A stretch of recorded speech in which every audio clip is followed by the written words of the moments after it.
a été dévoyé dans la péninsule.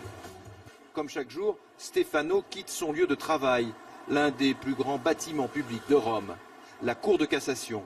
Cet ancien informaticien n'a pas de vrai contrat, malgré son âge, 60 ans, il est ici en stage. Je m'occupe des dossiers, de l'archivage et de la préparation des audiences.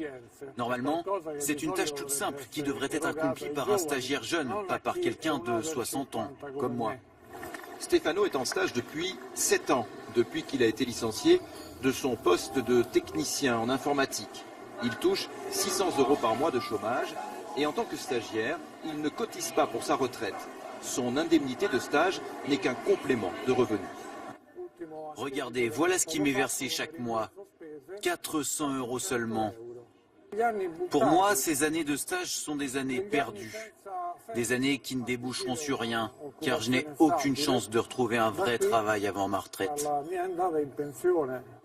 Et le cas de Stefano est très répandu.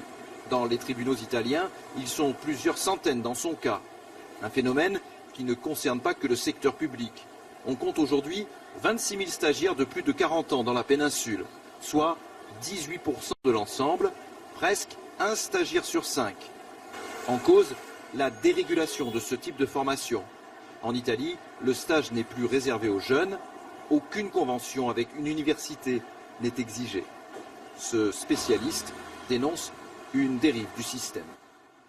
Les entreprises italiennes utilisent les stagiaires de plus de 50 ans pour faire des économies sur les salaires et sur les cotisations.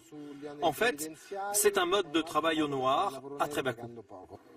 Plus grave encore, après leur stage, 2 seniors sur 3 ne trouvent pas de travail.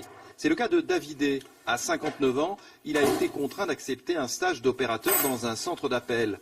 Lui qui, pendant 20 ans, était dirigeant de grandes entreprises italiennes. C'est une expérience absurde. C'est hallucinant. Stagiaire à 60 ans, je crois que cela n'existe dans aucun autre pays civilisé. Le phénomène des stagiaires grisonnants en Italie est en tout cas la preuve d'un marché du travail sinistré dans un pays qui ne s'est pas encore relevé de la crise. Cette dernière minute à Dortmund.